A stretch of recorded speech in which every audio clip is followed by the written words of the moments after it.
Hello dear viewers, welcome to this edition of the news here on Rwanda Television with me, Sarah Shinhori. Let us begin with the headlines.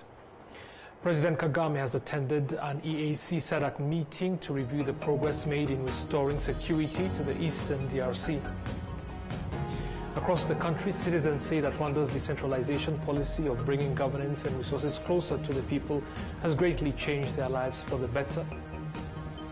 And on the international scene, Israel's military has approved plans for an expanded offensive in Gaza.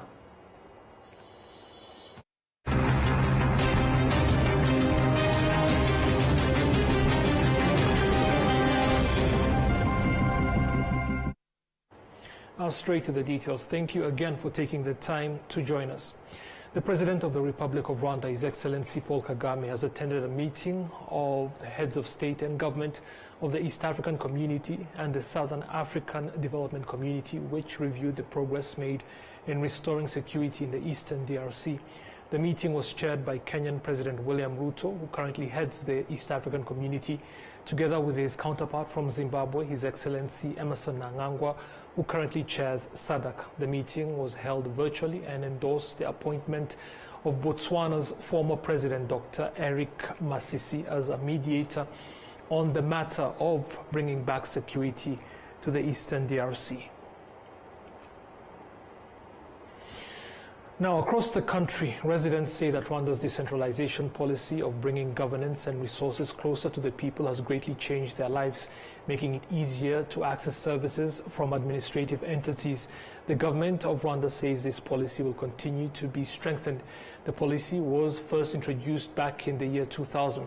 Those who worked in local government at the time and before that period, such as Prote Musoni, who headed the former Chibungo prefecture, and the current member of parliament Musa Fazil Harerimana, who led the former Changugu prefecture, say that the system in place before this policy did not inspire confidence in sustainable development or in the welfare of citizens. This approach of decentralization has now reached many sectors, to the point where even the cell level has the capacity to solve various issues, including those that used to send residents back and forth between courts and other state institutions. Observers of national governance, including the coordinator of the Human Rights Umbrella Organization, CLADO, Evariste Murwanashyaka, commend the country's policy of bringing governance and resources closer to the people, but note that there are still gaps that hinder its full implementation. Prime Minister Dr. Justin Nsengiyumva has stressed that the policy will continue to be given priority in the government's national strategy for transformation, with any remaining issues on how it is carried out to be addressed. The policy stipulates that the number of administrative levels between citizens and the central government will gradually reduce even further. The use of technology in service delivery is also expected to keep supporting this effort to bring governance and the resources even closer to the people. Now, 300 lawyers from more than 30 African countries have gathered here in Kigali for a 3-day conference to explore how Christian values can serve as a source of inspiration for enhancing their profession. William Evans Butabazi with more on that. The principle holds that a lawyer is not simply an accomplice of the person they represent. Beyond that, members of the network of Christian lawyers in Africa emphasize that the values they share are a strong foundation for sound justice. According to the president of Advocates Africa, Mr. Chimathi Kamenchu, participants are expected to influence their societies in different sectors. Our theme for the conference is "We are the pleasing aroma of Christ." Our expectation is that those who participate in this conference will go to their respective nations and be people who are able to influence their societies in the different sectors, whether in court as judges or lawyers, whether as university teachers and professors, whether as government lawyers in terms of prosecutors or legal officers in government agencies, whether in non-profit law. We also have lawyers who are in that area, and also whether it is lawyers in corporate entities. We hope that through this conference, these lawyers will be able to be ambassadors for Christ and bring positive impact within their respective nations, within the justice and law sector. The president of the Rwanda Bar Association, Hundabarashi Moise, says the conference is not only a professional checkpoint, but also a reformation of their shared purpose. This 16th Conference of Advocate Africa is not just a professional checkpoint, it's a reaffirmation of our shared purpose, our collective duties and the values that holds the legal profession together in the most turbulent time that the world is going through. Only those with faith will overcome. Christians are better positioned to this, and they are the ones in watching. We are therefore called to be the example from our colleagues, because we also have values of being Christian beyond being lawyers and advocates. On his part, the president of the Association of Christian Lawyers in Rwanda, Safari Gahizi, says this conference is a great opportunity to exchange knowledge and to align their profession with their faith. Firstly, it's a conference for Christian lawyers. As Christians, we are looking at how we incorporate our different biblical principles and values with the laws. We want to see how these values and the law to be applied alongside the law that we studied and practice on a daily. The Advocates Africa Conference is being held for the 16th time, but this is the first time it is taking place in Rwanda. It has drawn participants from 34 African countries to discuss, among others, promoting the use of technology in legal practice and Christian values and the law. William Evans, RTV News. Thank you, William. Now, youth participating in the 15th cohort of Itorero in Ndangamirwa have affirmed that the civic engagement studies they have undertaken at the National Butori Development Center in Humba have strengthened their capabilities and deepened their understanding of their role in the country's development. Adam Squizera with the details. Their day starts early at around 5 a.m. with physical trainings. There's 443 youth have spent 45 days in civic engagement studies, which also includes martial arts. The program features a series of discussions, including sessions led by government officials. Among the speakers was the Minister of State in the Ministry of Foreign Affairs, retired General James Kabarebe, who shared with them the history of Rwanda's liberation journey and reminded them that their primary responsibility is to build their nation. The participants said the training has given them a better grasp of the country's vision and the role they must play in realizing it. Sonia Omutesi Karinganire, one of the participants, said that although she grew up in Canada, she has remained committed to preserving Rwandan culture values and now fully understands her role as a Rwandan in contributing to a country's development. The idea to just be in tune with my culture and learn more about the country. And so far, at first, the first few days were pretty hard. Not like the conditions we're in, because everything here is great, but getting used to not being at home and waking up super early. But it gets easier. So far, we've learned a lot about the country and what it means to be a Rwandan. Like, my mindset has also shifted. It's just like now I'm even more eager to come back home and to develop my country. The 15th cohort of Itorero in Ndangamirwa began on July 2nd and is scheduled to conclude on Thursday. Adam Squizera, reporting for RTV News in Ngomba, Burere. Thank you, Adams. Now, 120 young women have completed an internship program in local government institutions, expressing that the opportunities they received will help them enter the institutions with sufficient knowledge of governance. Officials in the Ministry of Gender and Family Promotion have noted that this internship will help close the gap in the representation of women and girls in competitive positions within local government. The women, all university graduates in various fields, spent 6 months interning in local government to observe their operations and how they fulfill their responsibilities in delivering services to citizens. They say the skills they gained will also encourage them to confidently pursue positions in local administration.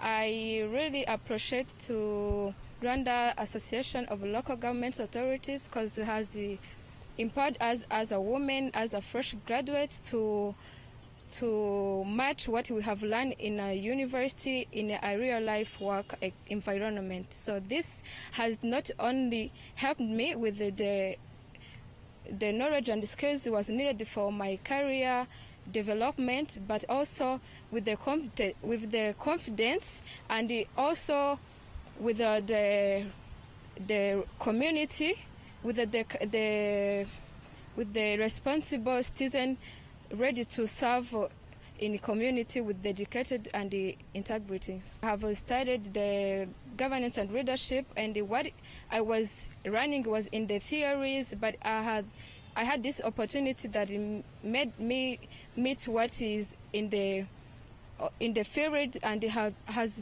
helped me to know what the theory I have learned and the real life experience of work. The internship is going to help the local leaders to empower young women in the generation which is coming up, and then we'll be able to lead and to communicate, to have to communicate. This internship has helped us to achieve our goals through, like we went to the fields where we met like community people, where we are able to talk about them, we are able to tell them what's going on, and they are able to tell us what they are facing, and we are able to solve their problems. The program is organized by the Rwanda Association of Local Government Authorities, or RALGA, in partnership with the Ministry of Gender and Family Promotion. The ministry's permanent secretary, Mirei Batamuriza, noted that competitive positions in both local and other government institutions still show gaps in the number of female staff, while Theonest, which is at the head of the local government capacity building department at RALGA, said that this internship program for women is a solution to the shortage of female employees in such institutions and has proven to be productive. RALGA is happy to start the implementation of this program, internship program dedicated to young women, university fresh graduates. So we are expecting to have more good results because by looking the result that we got within or after 3 editions that we implemented, there is no big issue there. There is no, because as their bladders are working there, also them they can feed them, they can feed there and work and achieve, or let me say show the performance as the young bladders did, and the RALGA is there to accompany them. Now, the 120 graduates form the 6th cohort of the program, and since it began back in 2020, a total of 742 women have participated. Moving on, the National Agricultural Export Development Board, NAEB, has awarded the top 20 best coffees of 2025 through Rwanda's 2nd annual coffee quality competition. The winning coffees are set to be sold in an auction, that is an international auction, aimed at increasing the exposure of Rwandan coffee. The coffee that scored the highest in the competition was from K Organics, grown in the highlands of Huye district, that's in the southern province. The competition is organized to celebrate coffee production and the contributions of all involved, including farmers and processors. before the coffee is exported. NAIEB's CEO, Claude Bizimana, explained that the coffees that won in this competition will be sold on the international market through an auction scheduled for October this year, with the profits returning to the farmers. When we launched the inaugural Best of Rwanda last year in 2024, we set out on an ambitious journey. We wanted to create a competition and auction that would do three things. One, showcase the unmatched excellence of Rwandan specialty coffee to the world. Second, to connect our producers directly to premium markets. And thirdly, incentivize innovation and continuous quality improvement across the value chain. Japan's ambassador to Rwanda, His Excellency Isao Fukushima, representing the country that supported the competition through the Japan International Cooperation Agency, or JICA, stated that Japan will continue supporting Rwandan coffee. Japan's support for Best of Rwanda is rooted in our commitment to the philosophy of human security. We believe in empowering small-scale farmers to build sustainable livelihoods, improving their quality of life, and fostering the long-term growth of Rwanda's coffee industry. In keeping with our support for sustainable development in Rwandan coffee sector, we are pleased to announce upcoming coffee exhibitions and cupping in Tokyo, alongside with next auctions, which will provide a valuable opportunity to promote Rwandan coffee within Asian markets. Now, as was noted earlier, known as Best of Rwanda Specialty Coffee, this is the second edition of the competition, aimed at primarily showcasing the quality of Rwandan coffee and raising its price on the international market. This year's competition featured 316 coffees, of which 50 won at the national level, and 20 emerged as the top winners to be sold internationally in a technology-based auction set for October the 8th, 2025.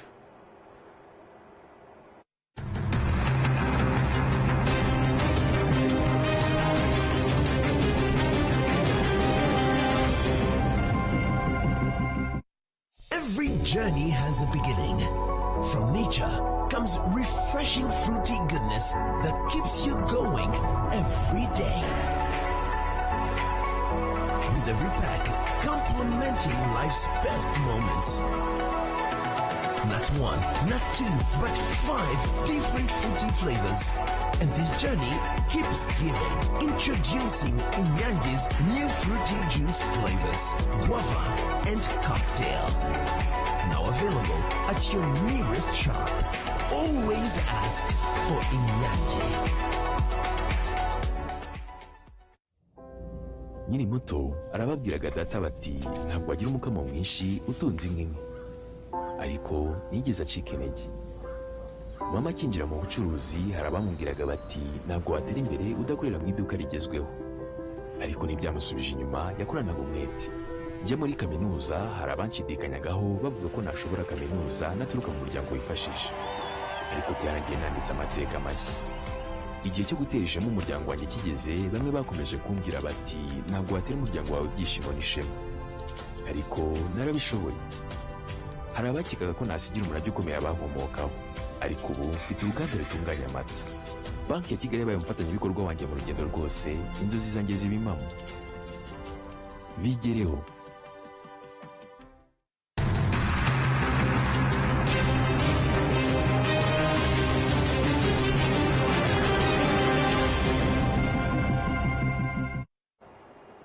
Welcome back. Now a look at international news, starting in the Middle East.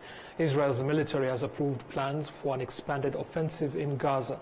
No further details about the plans or a timeline have been released, but the announcement comes days after Israel's security cabinet approved plans for the takeover of Gaza City following an all-night session. Euronews with the details.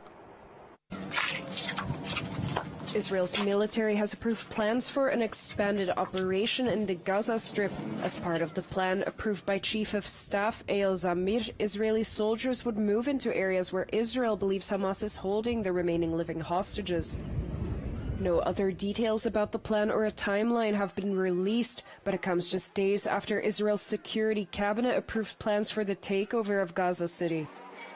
The plan, however, has exposed a rift between the military and the government. Zamir previously warned that the plan could endanger the lives of the hostages and further stretch the military.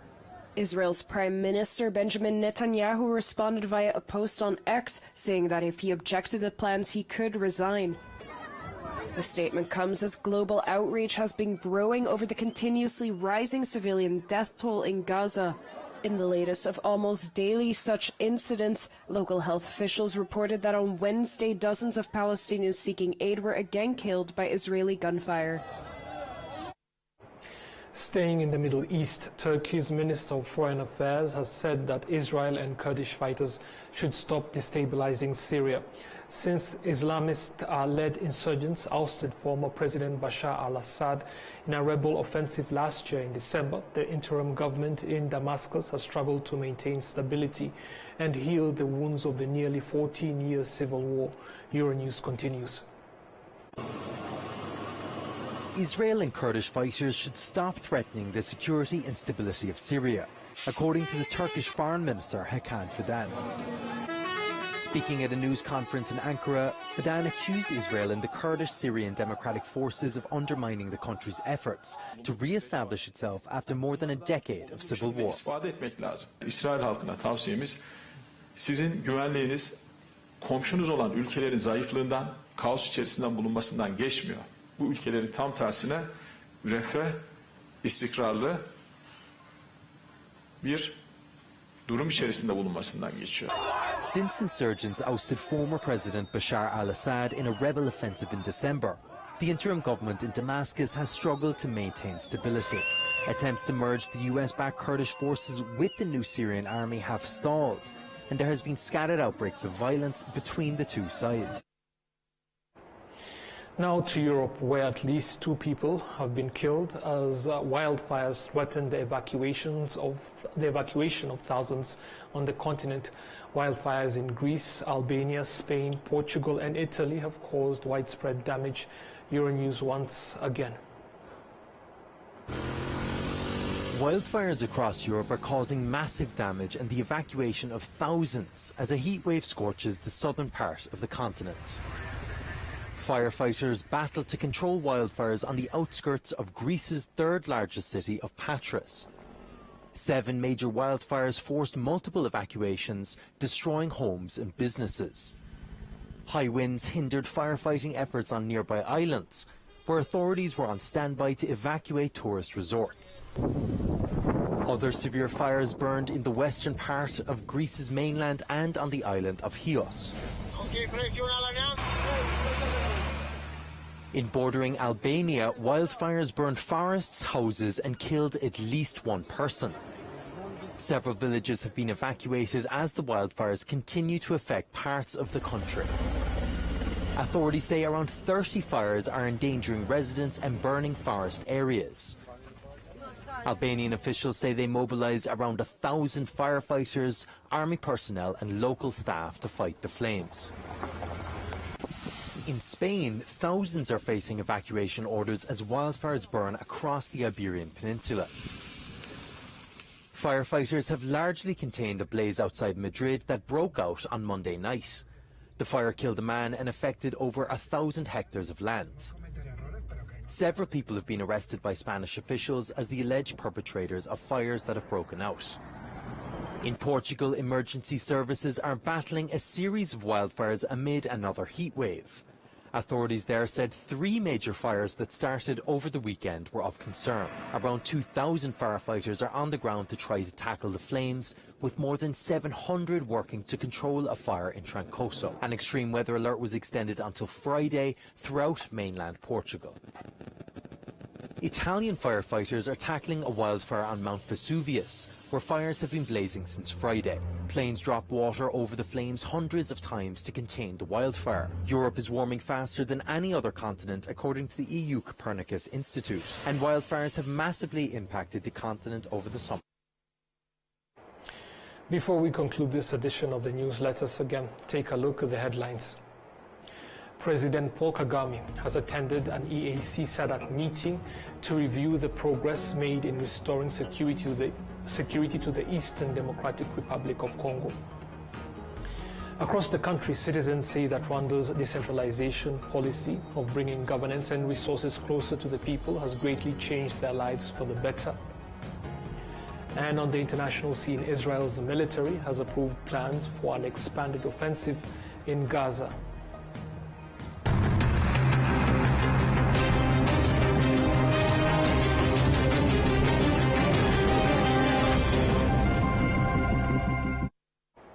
It's the end of our news, but not the end of programs on Rwanda Television, so stay with us. I'll be seeing you soon again on Friday. Goodbye.